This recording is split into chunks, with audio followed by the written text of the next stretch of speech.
Hello and welcome to the Slate Political Gabfest.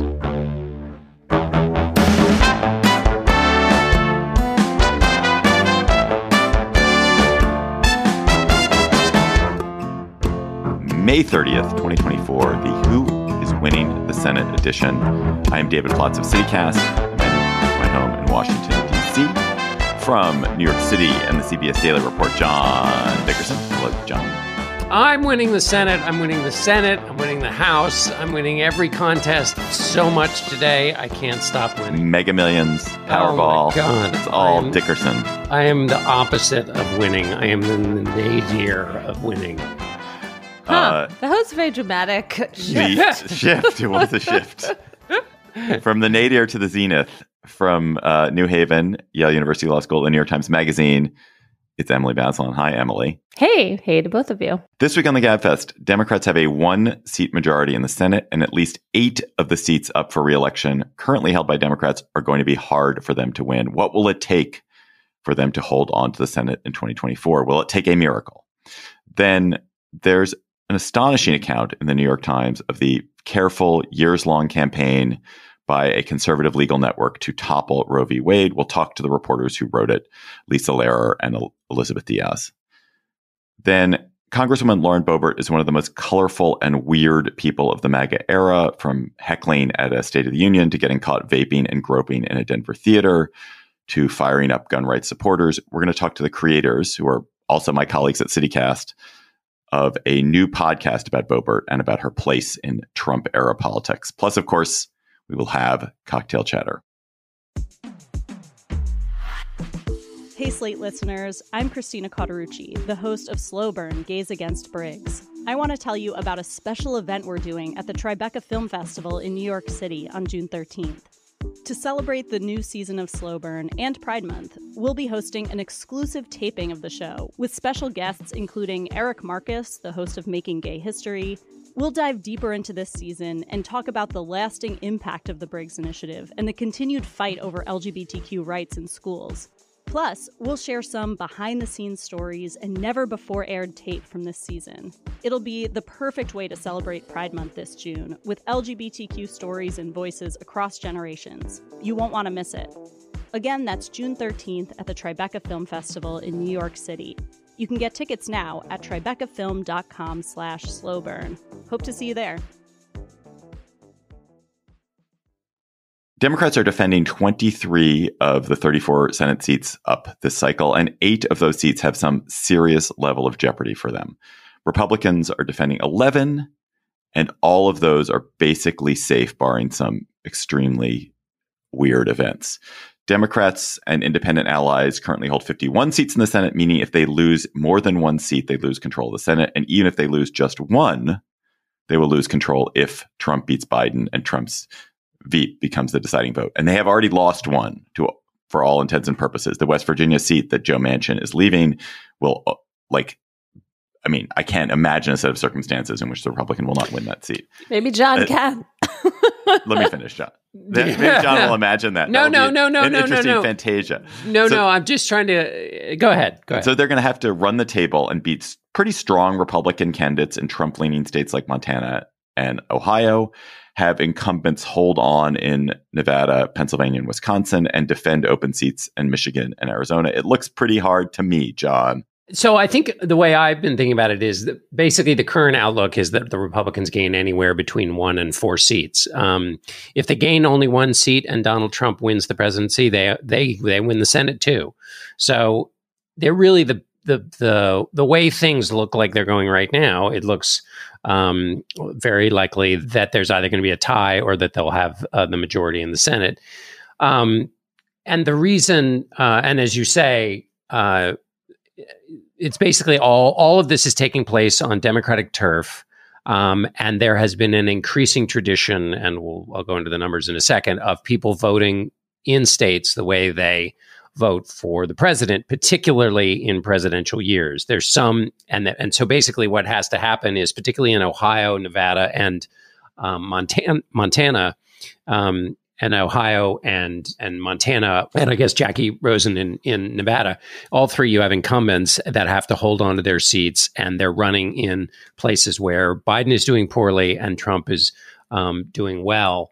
The reason that this is difficult is that we've seen an increasing over the last many cycles, particularly in presidential years, a split or a lack of a split, I should say, between the way that people vote for the president and the way they vote in the state. It's amazing to remember that in Reagan and Nixon years, half of the senators from the states they won were Democrats. In 2016, Donald Trump, every state he won had Republican senators, both of them. So there's that is a massive shift that has taken place in American politics, and those rules seem pretty rigid. I mean, what's interesting about that is that it suggests that the identity of the candidates is kind of secondary, and even that their campaigns are secondary, that there's this kind of baked in dynamic that they don't have a lot of control over. And yet, and I know this is early and just based on polls, but right now, some of these Democratic candidates for Senate are running significantly ahead of Biden in a way that makes their races seem possible for them to win. Exactly. And so the question is how much. It's funny because, as you quite rightly say, Emily, hard to get out from under the person at the top of the ticket. On the other hand, we have notable examples, most of them in the Republican side, where particularly in off-year elections, people like Herschel Walker get nominated in red states, and they run campaigns that are so bad, and the Democrats run good campaigns. Campaigns really, really matter. At the presidential level, there's a little bit more weight from the person at the top of the ticket, or boost, as the case may be. And as you point out, Tester is running nearly 11 points better in Montana than Biden is. Sherrod Brown in Ohio is outrunning Biden by a 5-point margin. The problem is, those are such red Trump states that right now that wouldn't be enough for the 2020 margins to hold on for those candidates. So they need to do even better. And also both of those are incumbents, very familiar, high name recognition incumbents who've done pretty well for their state. And as Tim Sheehy in Montana and Bernie Moreno in Ohio start to spend their vast fortunes, I'm sure those numbers are going to narrow in their favor, in favor of the Republican candidates. Right. And let me give you a great statistic that the folks at the Cook Political Report did. As far back as 1984, the Cook Political Report analysis looked at it. They found that Democratic senators were able to outrun the top of the ticket by an average of 23 points. Okay, so that meant Democrats could, even if their top of the ticket person like Mondale does poorly, Democrats could do well. By 23 points, they could do well. That number now, how much can you outrun a Democrat at the top of the ticket? By 2012, that number was down to 4 points. So it shows you that if you are a Democratic, this goes back to your point, Emily, that campaigns matter, but they don't matter like they used to. And we can talk about why that's the case. But those are the structural challenges that Tester and Sherrod Brown and Jackie Rosen in Nevada face. So, Emily, one of the themes of this Senate campaign is rich guys running for the GOP. Moreno, Sheehy, David McCormick in Pennsylvania, Eric Hovde, I'm not sure how to pronounce his name, in Wisconsin, are all incredibly rich guys who are taking on Democratic incumbents, but they have the money to compete. Is this a strategy by the Republicans, or it's just like it just happens that rich guys like to run for office? I mean, it's a huge plus, right? If you can come in and essentially self-finance your campaign, or at least start with a big leg up. And obviously, this isn't just this year, and it's not just Republican candidates. I feel like we're seeing this trend more broadly. I mean, the governor in Connecticut, where I live, Ned Lamont, is a governor who is incredibly wealthy, and that really helped him when he was running. So it's just such a depressing reflection, right, of the enormous amount of money that it takes to run for these offices, and then the way in which you can kind of vault over more established political candidates. And I don't know, maybe that isn't such a bad thing. You kind of come in from the business world, you're not sullied by your voting record in lower offices. Then you say that your opponent is a career politician who's never set foot out of, Washington or out of a campaign bus, and thus somehow is less worthy because they've actually devoted their life to public service. It's this sort of weapon that both works just in terms of the amount of money that's behind you. And then also you kind of say, I'm coming from the business world, and that's better. Incumbency used to be such a powerful thing. And that's one of the things that'll be tested in 2024. As you say, Democrats have been able to count on Republicans running crazy people or people who you might not want watering your plants while you were away on vacation in Senate races. Not so this time. Republicans are running veterans. There are at least 3 veterans, including a Navy SEAL and Tim Sheehy in Montana, who are going to be candidates. They're business people. And in Michigan, looks like Mike Rogers, who's just a standard issue Republican, will be running. Only really in Arizona with Kari Lake and in Ohio with Bernie Moreno do you have candidates who seem super edgy or problematic or like kooky. So why was this a conscious effort not to make this mistake? I mean, it is, and it is. Yes, it's a conscious effort to not make this mistake that finally stuck because Mitch McConnell has been trying so hard to not have kooky candidates for a long time, and he keeps failing. And part of that was even pre-MAGA and pre-Trump, and then it failed, and it was one of the sources of tension between Trump and McConnell. But it seems like Republicans have put up a better field than in the past, and also, with the exception of Kari Lake, who seems to have this is really a lot of these forces I feel like we're in super fresh territory. But remember in the past when they had kooky candidates, particularly on the right, when the left has had kooky candidates, it's stayed and destroyed, the race within that race, but it hasn't slopped over into other races. That's not been the case so much for Republicans in the past. But Kari Lake would be a kind of candidate who could cause other Republican candidates difficulty if we were not in the Trump era in which all bets are off in terms of what causes a party difficulty. One thing I'd like to go back to is whether there are vulnerabilities, with these candidates and the person at the top of the ticket, like how much do they have to answer for Trump? How much do they have to stay in sync with him and not run afoul of what he says? How much do they have to show up with him in the state? Is Dave McCormick going to spend a lot of time doing the J.D. Vance leg hugging of Trump, or will he try and keep some distance? Also, the question is, in Ohio, will Sherrod Brown, who has a great track record with working with working class voters, will Sherrod Brown run in that area where Trump is strong? The diploma divide is one of the most resilient ones in politics right now, which is to say college-educated voters vote for Democrats and non-college vote for Republicans. Brown can destabilize that. How does that work out with Trump in the top of the ticket and with all of these millionaires running? Does that offer these Senate candidates an opportunity? And so one of the things I'm watching for is to see if Democratic candidates can run kind of on economic issues, without sort of away from Biden at the top of the ticket and actually use these millionaires and Trump's policies against him. Is that possible? Yeah, and then if you do that, what happens to your college-educated voters? And will Biden try to come on board for more of that, class warfare, or at least like class-based campaigning, which he has done in the past and has been effective, but now he has this coalition that is kind of pulling him inexorably in a different direction. John, isn't it like the case, though, that there really aren't split-ticket voters at all? And so I think what you're talking about is if people are going to show up to vote because they're angry about the economy, they're going to show up to vote because they're angry about the economy. They're going to vote against Biden, and they're also going to vote.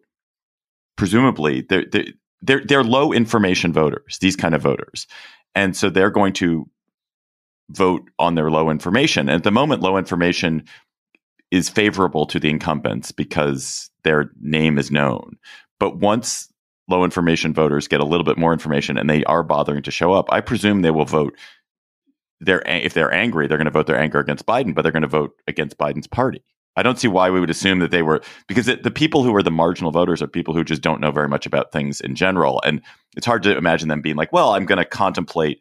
I do think the Senate would be more valuable with Sherrod Brown in it as a counterweight to the Trump presidency. Right. I mean, I don't think that a kind of cognitive Madisonianism. Yeah, I think that's right. But yeah, no. Well, we know one thing. We know that these candidates can get some distance from Biden, which would require some kind of argument that appeals to voters who see a difference between the two. Your point, though, is are there enough of those voters to make up the gap? And the gap looks like it's pretty big. And if the gap is on these issues like the economy and immigration, which are sticky and hard to fix, can Democratic candidates make piercing arguments that deal with those two things?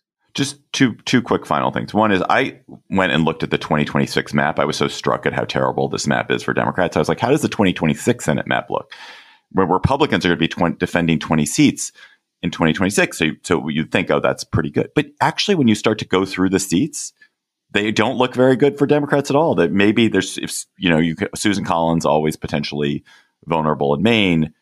There's a North Carolina Senate seat that might be up for grabs, but otherwise, very little that Republicans are going to need to worry about. And there are plenty of seats, or several seats, that Democrats need to worry about. The Georgia seat that they currently hold, for example. So the Senate appears to be like much more foundationally tilting towards Republicans than I realized. Is that right, John, or not? Yes, especially if Republicans aren't damaged by either bad local candidates or Trump. I mean, I feel like we need one more beat on Trump is still a highly unpredictable factor bouncing around in the world. Like the Biden kind of range of possibilities, it feels like a more limited set of things like that can happen. Although, of course, being president in an unpredictable world maybe argues against that. But we have a possible, court case happening in New York. You have Trump is only getting more outrageous in the things he says, and everybody would quickly point out, it's been a long time since outrage has hurt Trump. But I don't know. I guess it really what I'm puzzling with here is really what turnout would really look like for Trump once everything has happened and once we get to the actual campaign ending. And so I guess I want to add just a little salt to those numbers that I have been saying are so determinative in terms of split ticket voting. I just feel like there's one more round of crazy to come with Trump. Do you want to hear more from us after this episode? No response at all from John this time. If so, stick around for our bonus segment. Today, we're going to be talking about pronatalism, the unusual new movement embodied by Elon Musk, or I guess embodied by Elon Musk's 11 children, but also various other Silicon Valley adjacent eccentrics to encourage more Americans to have lots of kids. But this segment is just for Slate Plus members. So if you are a Slate Plus member, thank you. You have kept us chugging along. If you're not a Slate Plus member, please consider signing up. You'll get bonus segments of every episode of the Gabfest, and you'll get special episodes of other Slate podcasts and discounts to live shows, and you won't hit the paywall on the Slate site. So if you are a member, thank you. If you're not a member, go to slate.com/Gabfest Plus to become a member today.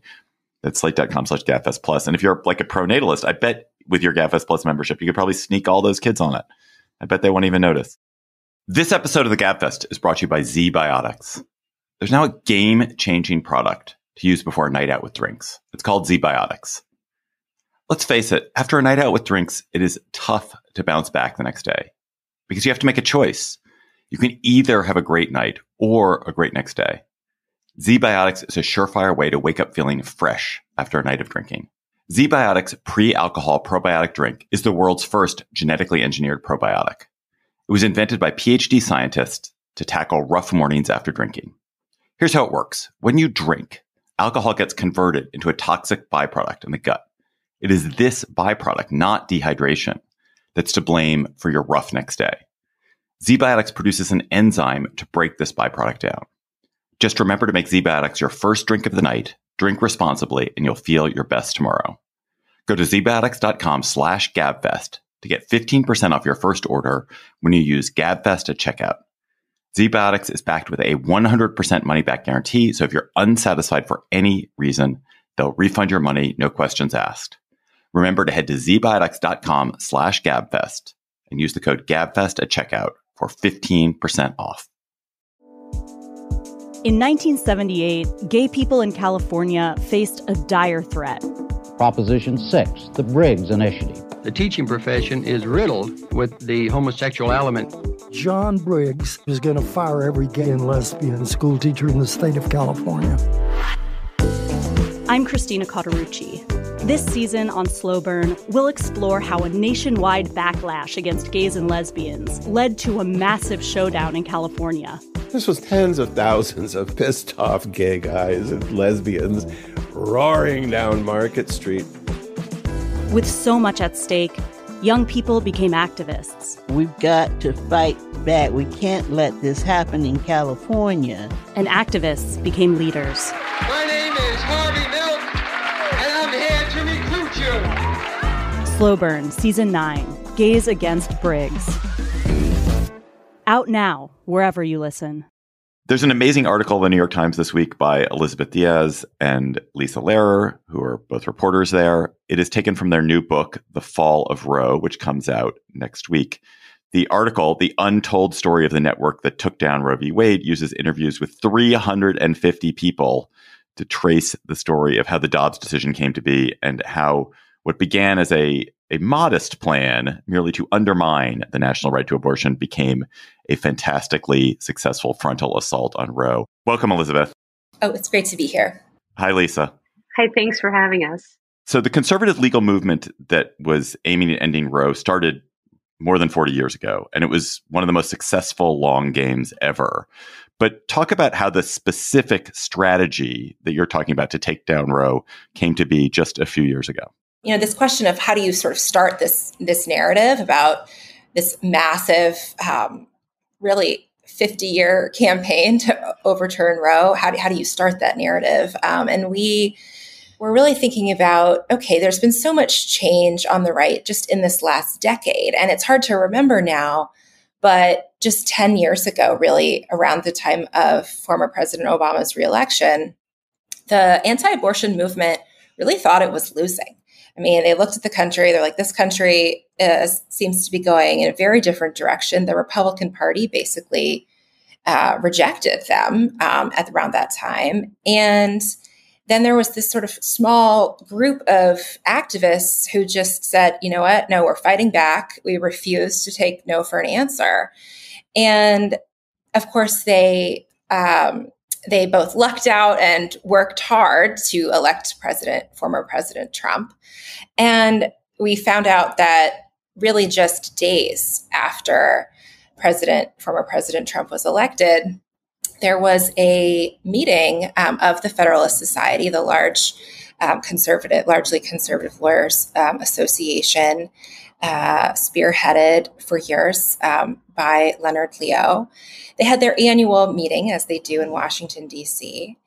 And, the mood there was both excited and sort of apprehensive. Like, what is this whole new time of the Trump era going to mean for us?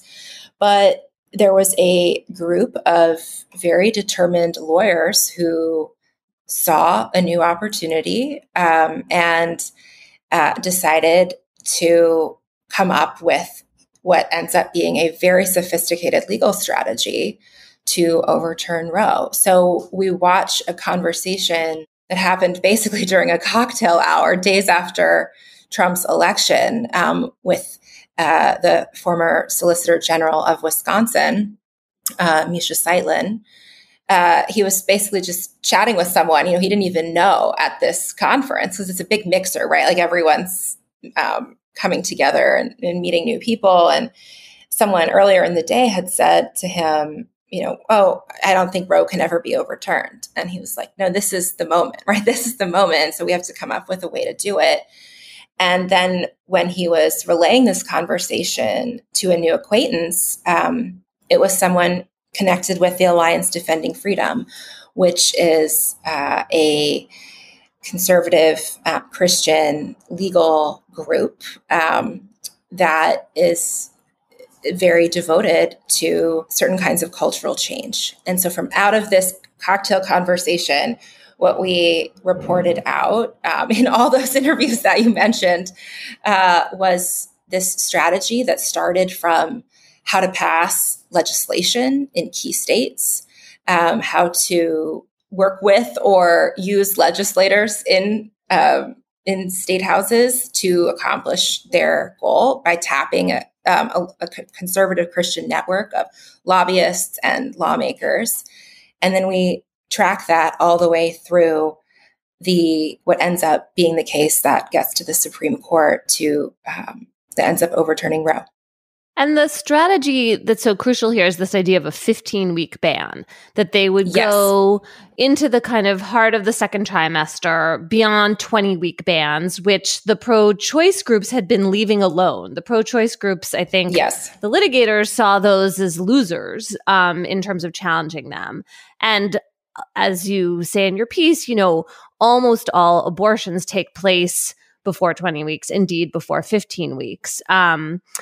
But this 15-week ban in Mississippi proves to be the winning strategy for getting a challenge to the court because it's too early for the pro-choice groups to ignore.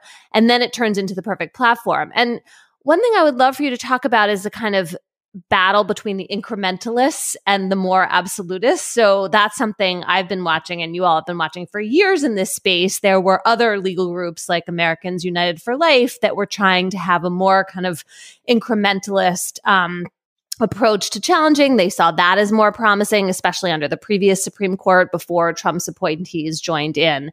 And what you showed that was so fascinating to me was that your kind of more upstart characters who are not from these DC-based groups kind of come in and say, no, we can use this 15-week ban to make the full-on argument for overturning Roe entirely. And that kind of comes in like from the side, as I understood it. Can you talk more about that, Lisa? Yeah, it's interesting because, as you point out, there was the strategy for 50 years was to chip away, to slowly, inch back the weeks, to find different ways of restricting access to abortion, to do that in states all over the country, occasionally in Congress. It never, with some exceptions like what they call partial birth abortion, never really becomes law. And that was a strategy both because it was what they believed the legal system in the court would bear, and also because it gave some political cover, right? It's really hard for people to track a million different laws happening in all these different states and what they all add up to. And what happened was that once Trump won, this is a movement that's so intertwined with politics. And there was this sort of radicalization and this shift that happened in the Republican Party.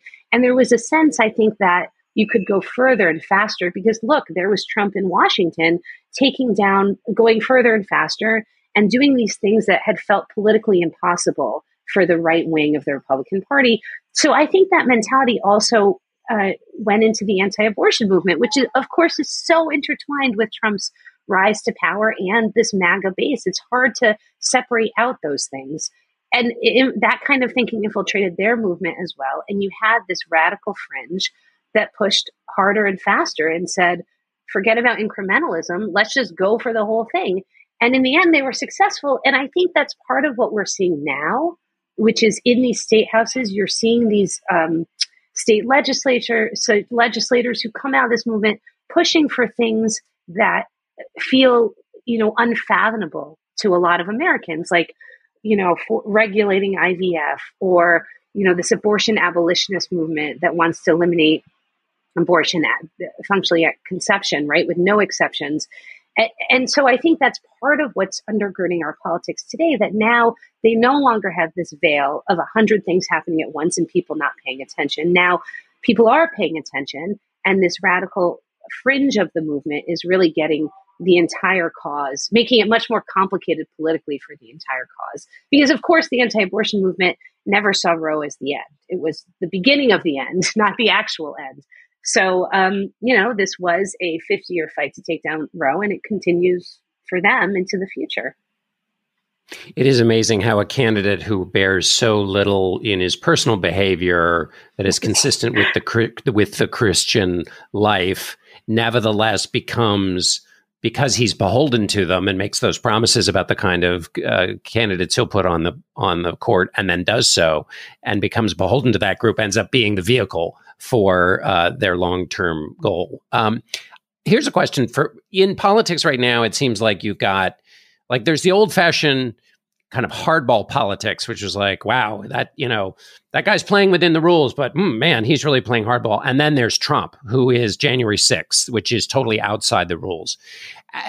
One of the things I've found so fascinating about your such thorough reporting is that it's people, and this is now I'm going to phrase it as a question, were they playing hardball within the established rules, or was there, I understand the idea the Overton window is open. They have a sense that no more things are possible, but were they playing within the established rules, or were they breaking the rules to get the outcome they wanted?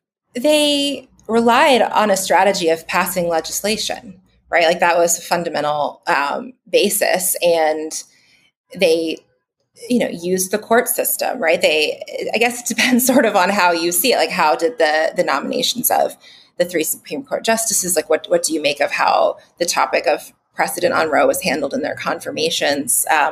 But the reality is that this entire movement used the existing system of American democracy to achieve their goals. The ability to use the system, to use how do laws get passed? How does the court system work? I mean, we go on in the book, a little teaser to talk about how they gamed the circuit courts, right? This teaser, it wasn't actually just Mississippi. They used other states in other circuit court districts to do this too.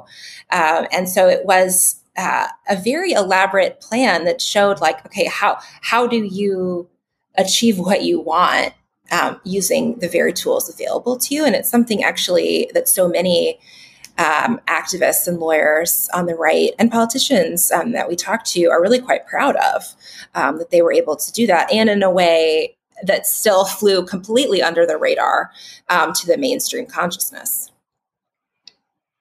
I would say they played by the rules in a broken system, right? So you can debate the Merrick Garland situation and whether Trump should have even gotten to fill that seat. And, you can certainly discuss, all the broken norms around Senate confirmation hearings and judicial appointments and all of that. And I'm sure you guys have extensively in the course of this, the course of your show, right?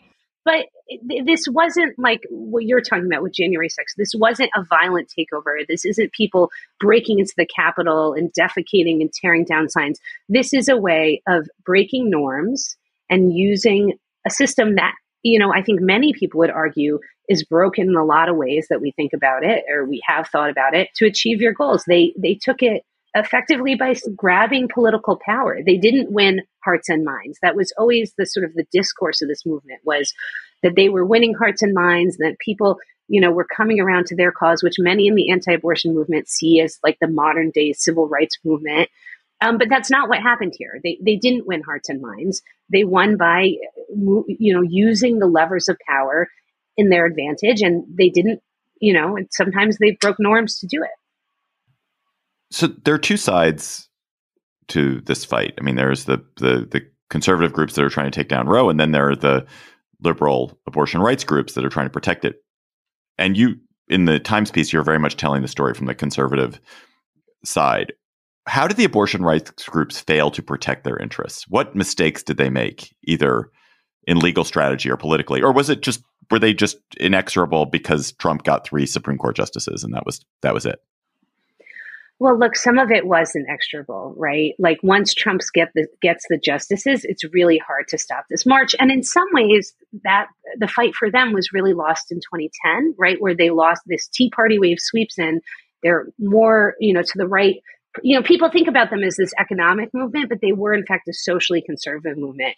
And they passed more abortion restrictions in 2011 than the country had seen ever, right? So at that point, the abortion rights organizations had lost so many state houses that it's hard to get a grip there and stop these kinds of bills. However, that being said, there certainly was, in retrospect, more they could have done. I think they could have had a stronger presence in the states. There was a lot of focus on, it's interesting because in some ways they were fighting for hearts and minds, and they were successful, right? Over the course of this 10-year period that we call the final decade in the Roe era, they won a lot of cultural capital, right? Abortion started showing up on Grey's Anatomy and Jane the Virgin on TV. People started talking about their miscarriages. There was this whole movement to shout your abortion, to talk about these things that were considered so shameful, publicly as a way of destigmatizing them. Of course, the Democratic Party moved away from the language of safe, legal, and rare. So they did win the cultural battle in many ways. And that's part of what we're seeing now. What they lost was actual power. And that cost them the whole ballgame when it came to Roe. A major player you've talked about is Alliance Defending Freedom, which I think has emerged as the most important conservative Christian legal organization, which is interesting because it's like relatively new player in this landscape. Can you talk about its next steps, like what you see it trying to accomplish next? They won a bunch of Supreme Court cases, over in the early 2000s. They started to win some of them. And they were all clustered around what they talk about as religious freedom, and these decisions that if they were to happen, if they did happen, would have a big cultural impact. That the effect of that is to advance or preserve many conservative Christian values, especially about sex, in the public square.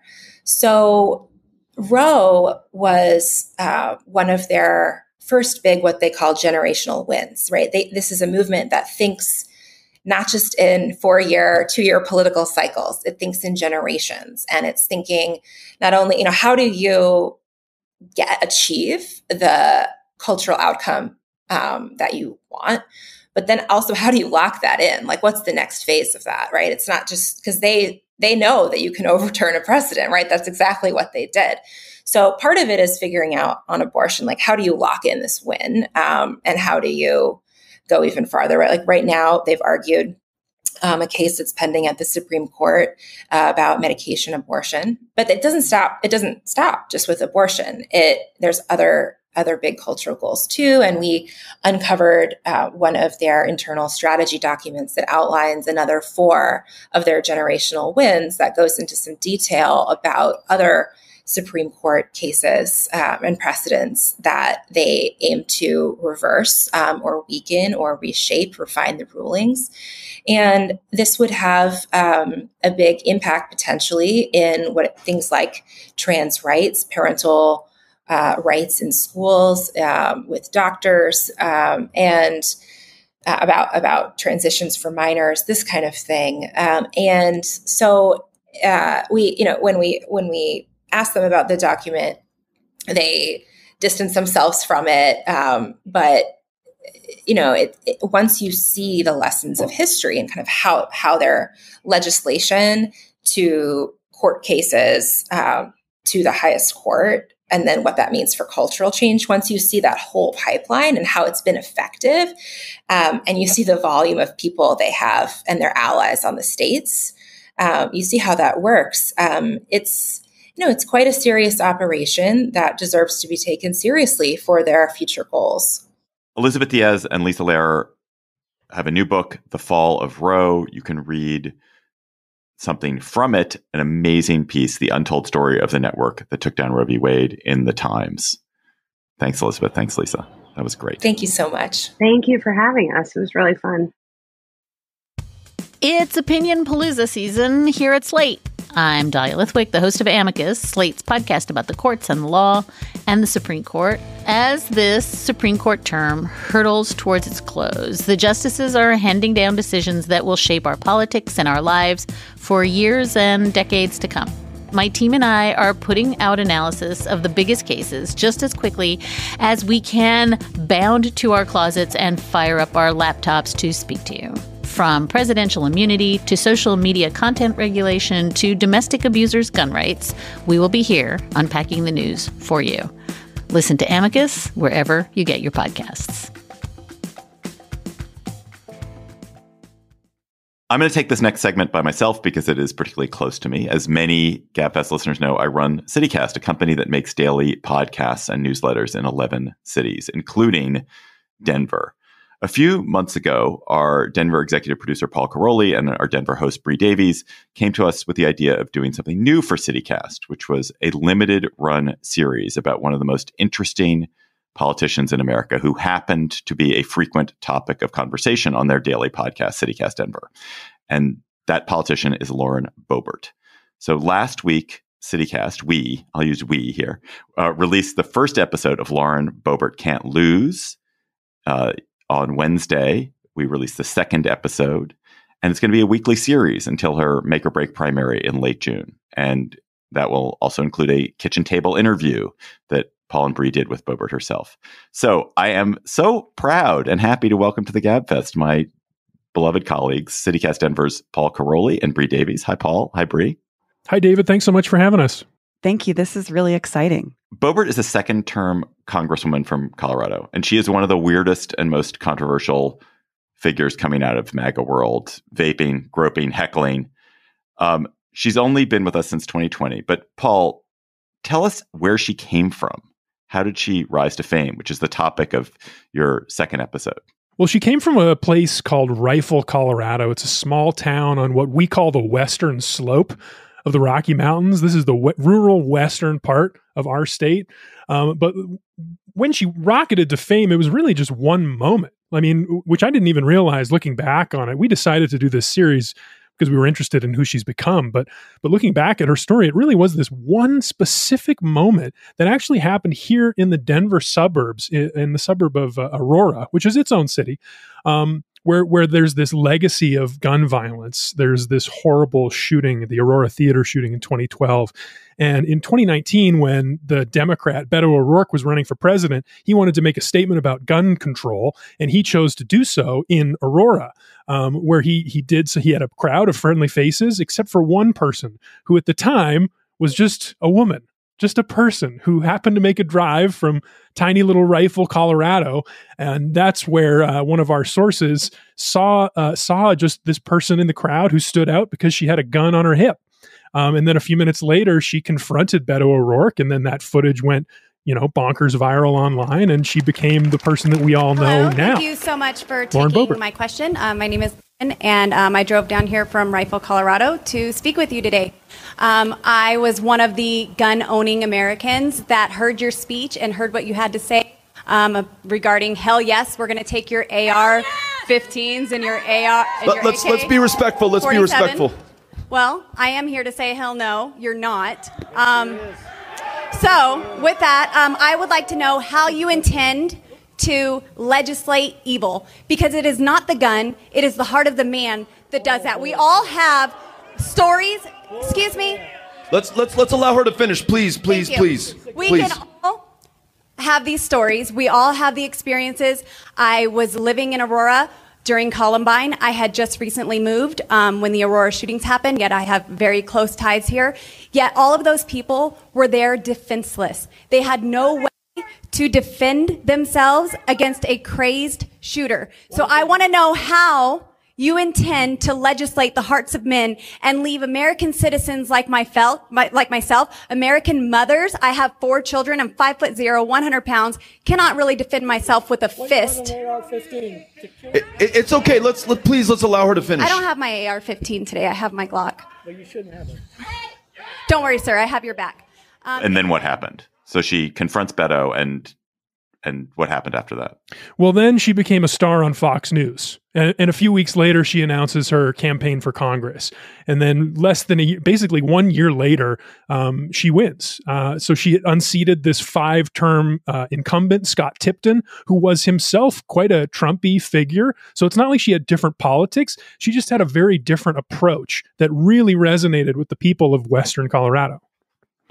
So Bree, talk a little bit about that approach and sort of how she once she arrived in Washington, or when she was elected, what are the sort of distinguishing characteristics of the Boebert as a politician? I mean, there's the heckling, for example, but what else? Yeah, I mean, there's a lot of different things about her that I think we've already seen before, right? We've seen it in Donald Trump, but it's different when it comes in this package of this petite woman from the West with a gun on her hip. I mean, this was what made her famous. Also, sort of prior to this, she had been on, I think, ABC News as like woman who owns restaurant where all the waitresses are strapped. It was a huge deal. And so she really kind of leaned into that avatar, which I think all politicians have one. Hers is just particularly interesting because it's bombastic and it's loud and it's very self-assured. And as you'll find in our series, a lot of the other reporters that we talked to had such interesting interactions with her. We have a great conversation with Kyle Clark, who's a kind of a local celebrity here in Denver, but she sat down with him, I believe, for her first interview in Denver, like on Denver television. And he was shocked by how little she knew about the actual workings of Congress, but it didn't seem to bother her that she didn't know. She was kind of like, I don't know. I'm going to go figure it out, but I'm just here to represent my people. And so I think that she kind of gets overshadowed by the behavior stuff. Heckling the president is a huge deal. I'm not undermining that. Or she made international news for being in a theater and getting busted, groping her date and vaping and stuff. But beyond that, we see Paul and I have been to a campaign event of hers and we interviewed her. It's more than that. It's something that relates to folks in her districts. Now she's run in 2 different districts that just resonates in a way that other conservative politicians weren't able to get at. And I think that's part of this work with the series is we're trying to get at what is that thing about her? What do you think? What is it? I mean, I genuinely, I don't know. And I also feel like we really know because we see it all the time. It's just like you can't shame her. Like you can try. She's not very easy to I haven't seen her feel shame. Oftentimes when she's doing an interview or she's, getting people riled up at one of her events, the first thing she does is bring up those salacious situations. So it's like she puts them out there first before you can pin them on her or her opponents can sort of poke at her with them. So she's just really a master at running a room and being a politician, but it's in a way that makes some people uncomfortable. I mean, it does sound, as you're talking about her, and in the bits I've seen about her, there's a lot of the Trump psychopathology in her, Paul. Narcissistic, like no matter what happens, always forward, never apologetic, flaunting ignorance, but also filled with sort of a joy and boisterousness with which they approach the problem. Well, I 100% agree. I mean, we've started thinking about Boebert as like the what happens to the Trump movement without Trump? You know, that question that's been lingering on the Republican Party for a few years now. And I think it's people like Boebert who do exactly that, what you're talking about. My theory is she took the vote from her district as a mandate to stick it to Democrats, to stand up to Democrats, to fight back, and to embody the anger that had been building up, the resentment that had been building up in these communities for 15, 20 years.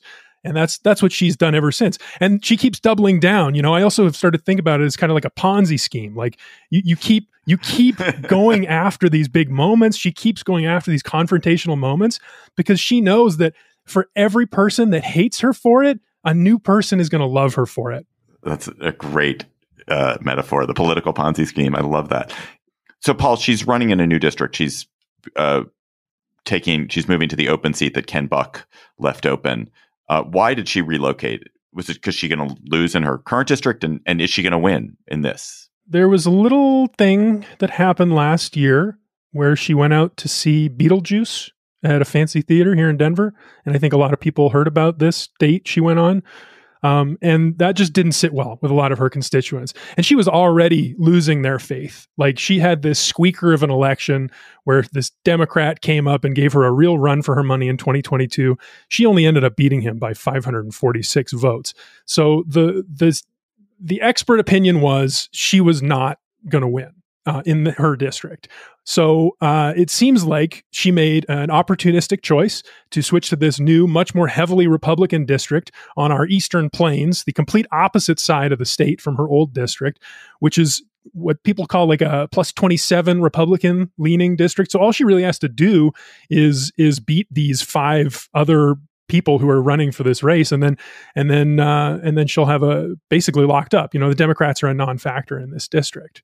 And as for whether or not she's going to win, I think absolutely she's going to win. These 5 other people, none of them has really distinguished themselves. I mean, there's still like a month left to go, but she's got Trump's endorsement. She's got name recognition. She's got a war chest of fundraising. People know her all over, and she's got the MAGA base in her pocket. I think she's got it locked up.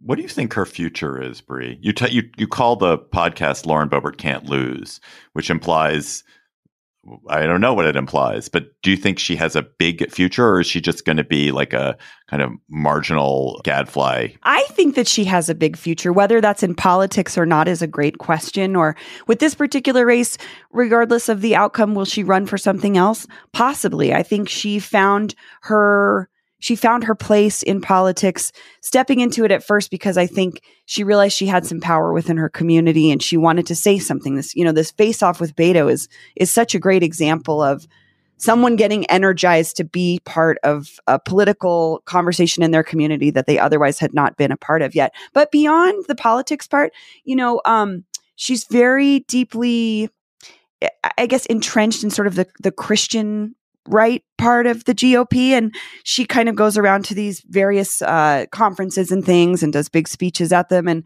I think she's got plenty of things she could be doing outside of politics that's still going to appeal to her community, whether that's directly political or something to do with church stuff or just being a public figure. I think she really likes that, and I think she's really good at it.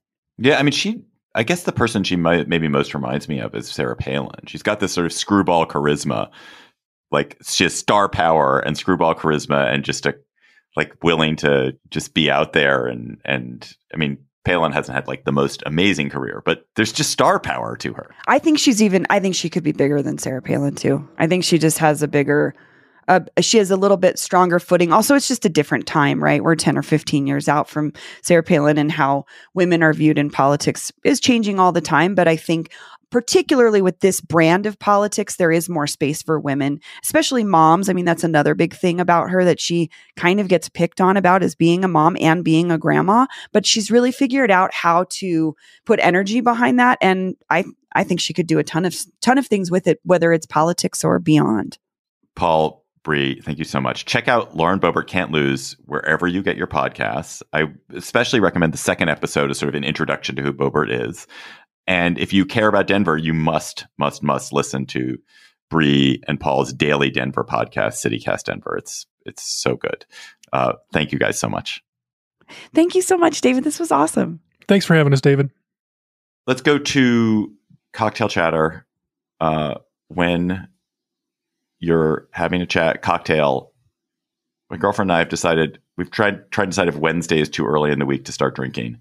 So if it's a Wednesday night and Emily, you're having a cocktail, it might be too early in the Bazelon household to have a drink.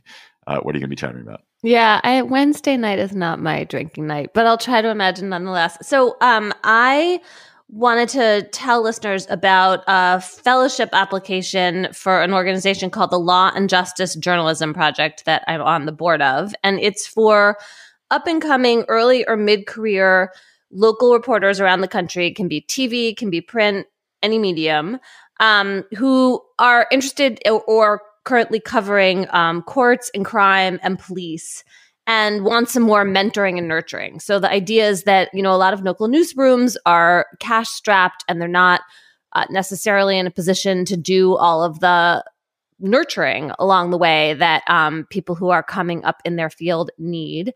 And so this is a fellowship project that pairs folks on their way up with people with a lot of experience who kind of talk them through the year they're having and try to provide help outside of the newsroom. And this year, we're asking people to come to us with a project that they have in development that they would work on throughout the year that's part of their normal work life. So we're not asking you to do extra work. We're just trying to make a good, exciting project that you want to do better by helping with it. So anyway, it's called, as I said, the Law and Justice Journalism Project. It's LJJP for short, and you can go to ljjp.org and find our application. And we are excited to get good applicants this year. So come on down. LJJD, John Dickerson, what is your chatter? My chatter is about the puzzling moment that Danish antiquities dealer Dr. Itali Gradel had in 2016 when he's looking at eBay, of all places, and sees this amazingly rare ancient gemstone carved with the intricate figure of the Greek fertility god. And he thinks, wow, that's amazing. He thinks that should be in a museum. And then he realizes maybe it is from a museum, but suddenly, whoop, it goes away on eBay. And this antiquities dealer has a very rare and very specific area of interest with these gemstones. And he also, it turns out, has a photographic memory. So even though this particular one that he saw disappeared from eBay, he got to thinking about it. And he had bought some other gemstones from a user whose name was Sultan 1966. And so he did a little sleuthing from his Danish island and realized that, in fact, some other things that he thought he saw were connected to the British Museum. And he alerted the museum, but because of the COVID-19 lockdown, they kind of like blew him off. But then he just kept going. And it turns out that he found out that, in fact, the head of the museum's Greek and Roman antiquities division, a man named Dr. Higgs, was in fact stealing from the museum and selling its wares on eBay. And so the museum has now charged this fellow. So basically 600 miles away from the British Museum, a fellow on a Danish island discovered that there was thievery going on inside the museum. Dr. Higgs denies the claims. I have a quiz for you. I got probably more texts from people in the last few days, friends saying, oh, I guess you're things like, I guess you're voting for Trump now, or you must be really worried now. Why did I get those texts? Any theories? No theories from John Emily. Is he against pandas or something?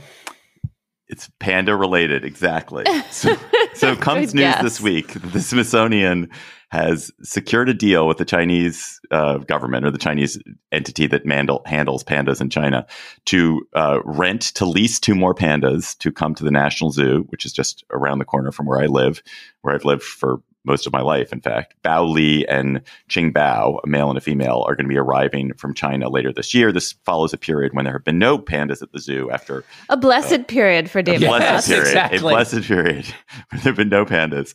And when pandas are at the zoo, it is all the zoo can talk about.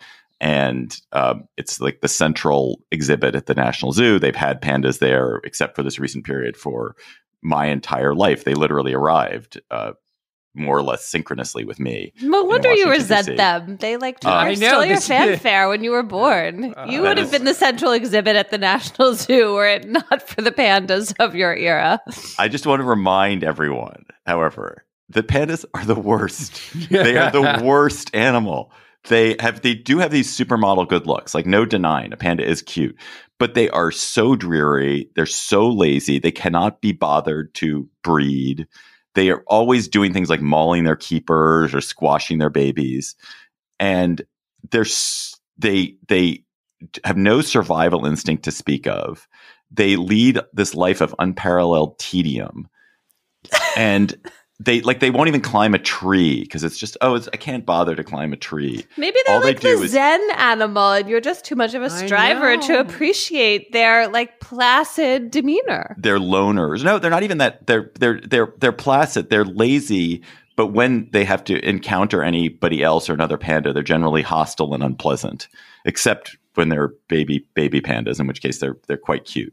They're charismatic megafauna, but actually they just don't deserve all the love and attention we give to them compared to, a seal or a red panda. There's an animal that's got some piss and vinegar in it that it's got some spirit, will try to escape, will be joyful and interesting. Give me a red panda, give me a prairie dog, give me a seal. Just enough with the pandas already. Enough with them. I guess I have to vote for Trump because Biden is making deals with the Chinese on things like this. That sounds like a good choice for you, the high information voter. I'm someday I will decide whether it is the fact that the pandas have been pressed upon you, because I grew up in the same era in the same city, and it's true that it was mandated that you be excited about the pandas. My elementary school, Franklin Sherman in McLean, Virginia, had the panda. I don't know if it still does. Had the panda adopted the panda as its symbol. But Virginia and the panda, no connection, not related. So is it being force-fed panda, or is it intrinsic to the panda? I guess for you, it's both. It's both. I think it's both for me. It's like deeply emotionally scarring all the way back to childhood. But also, I've come to intellectually understand why I responded that way. Listeners, you have sent us great chatters. Please keep them coming to us. Something that you've been chatting about with your friends and loved ones. Email them to us at gabfest@slate.com. And this week's listener chatter comes from Anna Marie, and it's about Folsom Prison. This is Anna Marie Smith from Sacramento. My chatter, the podcast entitled On Our Watch. It's produced by KQED, and Season 2 deals with Folsom Prison. This is the story of two prison guards who witnessed serious misconduct on the part of other guards. Seeing the inmates badly abused, they tried to act as whistleblowers. But as soon as the two men start speaking up, they are treated as enemies by the prison authorities. They attempt to stay the course in the face of a massive harassment and intimidation campaign. For the whistleblowers and the inmates, nothing good comes out of this setup. The gender subtext is fascinating as well. The KQED voices on tape belong to women. They sustain their measured professionalism as they delve deeply into the hetero-macho world of prison guards running amok. In my view, this is outstanding journalism, and I'm happy to share it with you.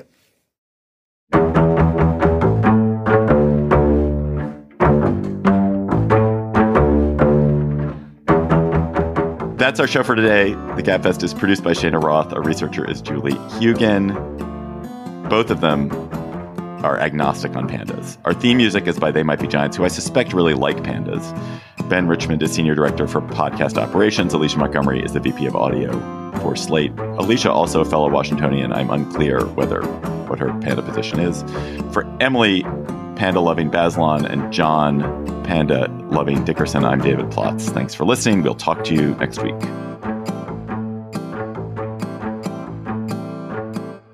The panda is still the damn school's mascot.